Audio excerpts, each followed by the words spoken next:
Hi everybody, this is Bob with celltechproductions.com.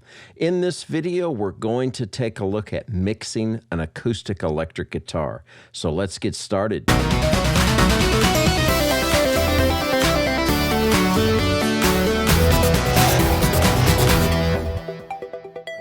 So what I have pulled up here is an acoustic electric track recorded by my buddy Mark.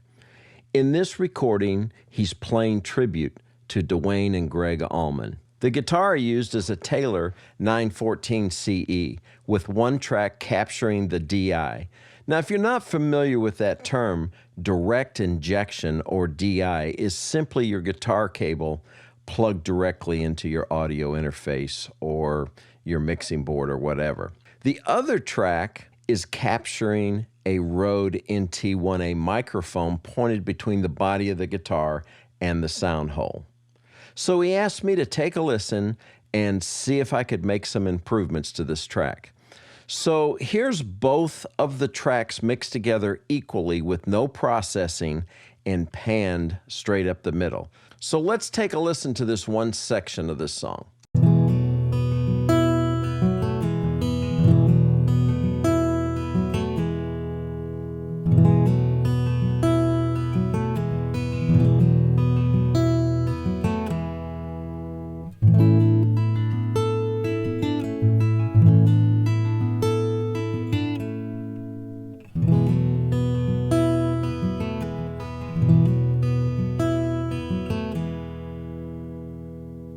So the first thing I always do when I receive two tracks of the same performance recorded with different sources is to check for phase cancellation. Now, most often the two sources are microphones, but in this case, it's a mic and a DI. Now, we're going to see that they have slightly different waveforms, but phase cancellation can still be an issue. Now, I'm going to briefly cover phase cancellation. So if you want more details, go check out my video titled Audio Recording Phase Cancellation. I'll put a link in the description. So why do we want to check for phase cancellation anyway? Well, if they're not in phase, then you can get a weak or thin sounding tone, especially in the lower frequencies. So why not get the maximum tone quality out of these two tracks before applying other processing like EQ and compression? And that's exactly what we are going to do. Now, you may have been taught to just flip the phase on one of the tracks and see if it sounds better or worse. So let's just try that. So I'm on the DI track. It doesn't matter which one you pick. I'm just going to go over to a plug-in here. It's the utility gain. And I'm just selecting that because it has this phase invert switch here. So we'll take a listen, and when I press this and this is green, then the phase is flipped 180 degrees, and this is off. Okay, here we go.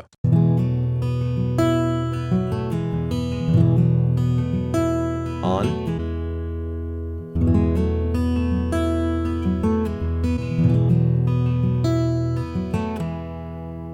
You can hear that it sounds better when the phase is inverted, especially in those bass tones. Let me play it from the beginning again with it off.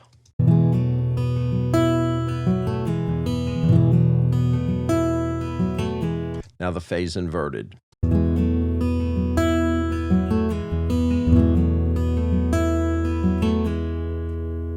You can hear those bass tones really coming out when I invert the phase. So that means these two waveforms are fighting one another. When I flip the phase 180 degrees and it sounds better, then they're somewhat out of phase. So let me show you a different way of doing this, because this option here only allows me to shift the phase 180 degrees. But what if I'm out of phase 120 degrees or 147.6 degrees? So you get my point. Anything past 90 degrees, these two waveforms are fighting one another and producing a degraded sound. So let's take a closer look at the waveform. I'm just going to start at the beginning here again, and I'm going to zoom in now. So here's the very beginning of my waveform. Now notice this horizontal line here. Let me just expand these out a little bit. Notice this horizontal line here. That's kind of the neutral point. So anything that goes above this neutral point is considered to be positive. And then we go down below this horizontal line, just consider that to be negative. And you can just look at this like the polarity of the waveform, positive and negative. Now, have you ever looked at a speaker and watched its movement in and out? Think of it this way. When the waveform is pushing the speaker and it's moving that, trying to move that air out, this waveform is going positive. And when the speaker is moving in, it's negative. So if we have one track pushing while the other one is pulling, they are fighting one another. And that's what happens when two tracks are out of phase with one another. Now, in this example, this DI track here is going positive, and right here, nothing's even happening yet. Well, that's because the DI track is the guitar cable going right into the interface on the computer. It gets there quicker. This track up here being the mic track, the sound has to travel acoustically out of the guitar. It has to make its way over to the microphone. Then from the microphone, it has to make its way into the computer. So this happens a lot later. So notice my positive peak here. Well, I said a lot later. This is definitely in milliseconds, so I'm really zoomed in here. But it's still later than this one. This one's, the first positive peak was here, and this microphone is a lot later. So what I'm going to do is I'm going to shift this DI track to the right, and that would be later in time, so that this waveform matches up. So I have my cursor here on the peak on this mic track.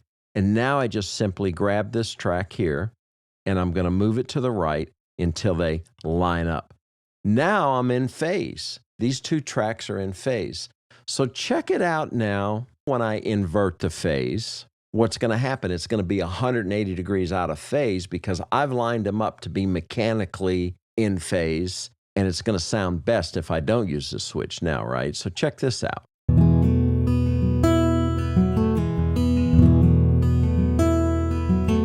Now, if I flip it 180 degrees, it's going to be out of phase.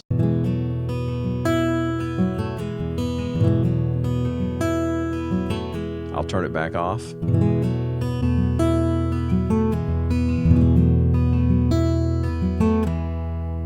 Now, keep in mind that phase cancellation is an issue when the sound is trying to come out of the same space in the speaker.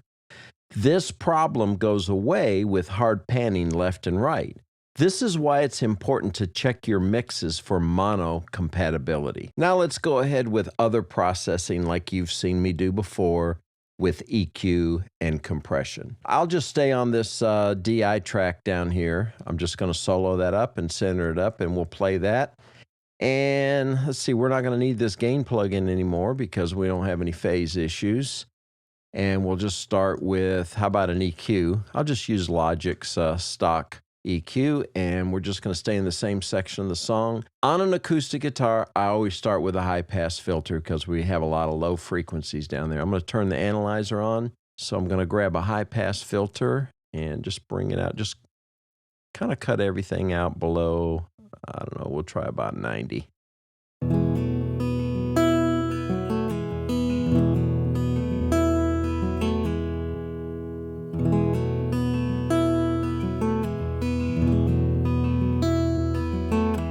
Okay, we're going to do that about 80, and then we're going to take a look at, we're going to go to a bandpass filter, and I usually go somewhere around 200 on acoustic and look for some bad stuff. So I'm just going to up the volume here and sweep around, look for some bad stuff here, narrow the Q, and here we go.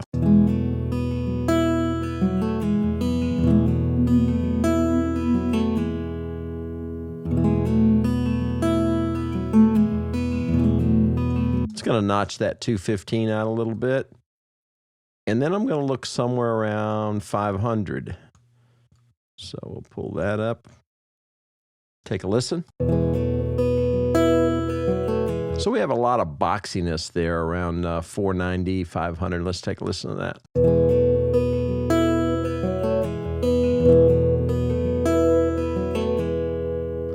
So I'm going to take that 490 and just dip it out about, I don't know, maybe about 4 or 5 dB right in there. And now we're going to look for some good stuff up here. I don't know, 3, 4K, somewhere around there.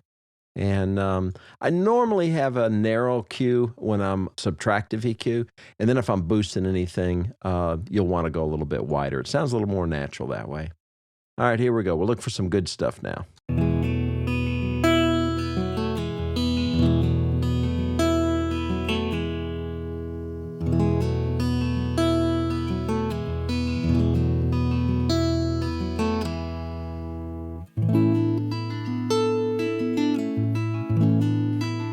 Sounds like that 4800 there kind of brightened things up a little bit. You could even use a high shelf in this area. Probably wouldn't hurt it any. But those are just some basic EQ moves. Now what I'm going to do is I'm just going to go over to the mixer here, and I'm just going to copy that EQ move. And if you're in Logic, I'm just holding down Option and dragging that over. And now I have identical EQ moves on both of them. It's just going to save me a little time. However, I am going to go in here and solo up this mic track and then just take a quick listen.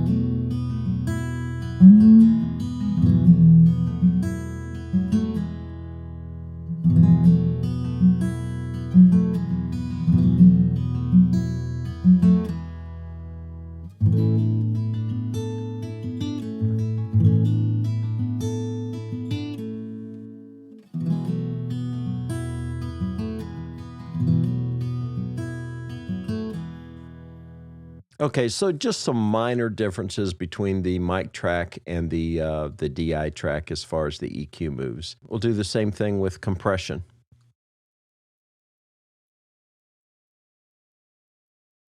Now with the compression, I want maybe somewhere around a 3-to-1 ratio.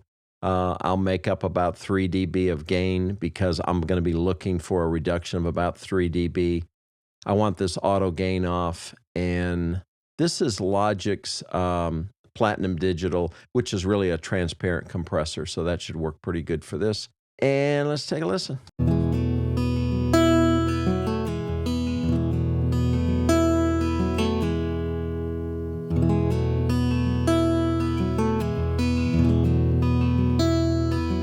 So I'm looking for about a 3 dB of gain reduction on those louder parts, and then the quieter parts are going to come up about 3 dB. So we're reducing the dynamic range a little bit. We want to be careful not to do that too much because Mark has a lot of expression going on here in his playing, in his finger picking styles. So we want to be careful with that. We'll copy this compressor over to the other track and see how that works. Just moving the compressor over here to the mic track. I'll solo that up and we'll take a listen.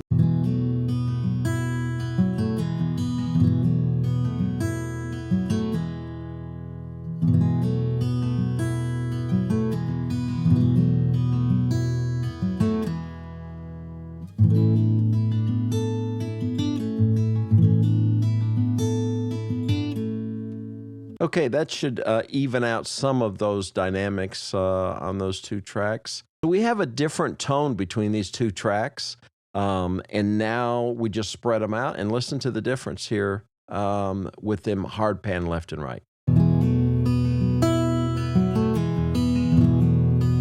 Here's with it back in mono.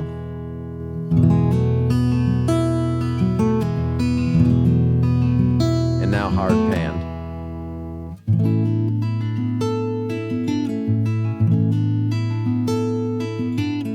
I think what I'll do on this track is just to give it a little bit more separation, I'm going to add a delay plug in here. So go down here and we'll add this tape delay mono. And we're not going to be able to use the sync here because this was not recorded to a click. And our delay time, I'm going to start with 20 milliseconds, and we're just going to, let's see, no feedback. We want 100% wet, no dry. So now what we're doing is we're taking this track on the right, this DI track, and we're delaying it by 20 milliseconds. That's all we're doing. So let's check it out.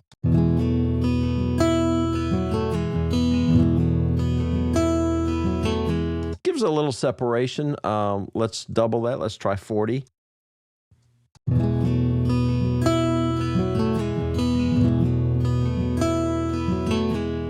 That sounds pretty good. Let's try 60. That's definitely too much. Maybe 35.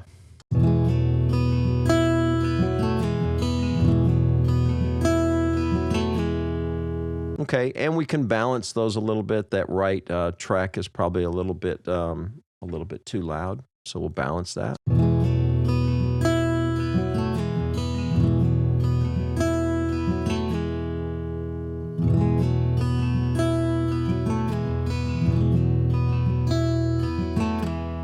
All right, so now I'm going to go to, I have this Magic AB plugin. So how this works is the mix that we just did is A, and then when I hit the B button over here, then you're going to have the original track like Mark sent it to me. So let's listen and see if we made any improvements, so the difference between the A and B. By the way, this is a Sample Magic AB plugin. It's great for for comparing your mixes. As you do different mixes, you can drag a whole bunch of different mixes in here and compare them. So I'll just toggle back and forth here a little bit and take a listen.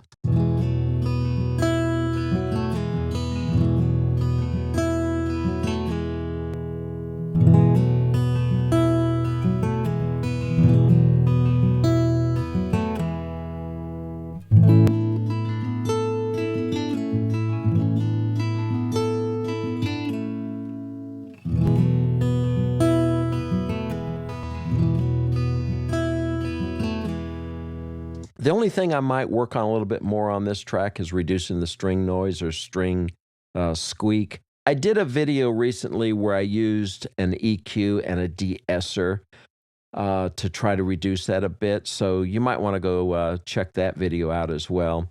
So there you go, guys. Start with making sure that your tracks are in phase. A little EQ, a little compression, a little subtle delay, pan it left and right. Hope you enjoyed the video. Please comment and subscribe, and I'll see you next time.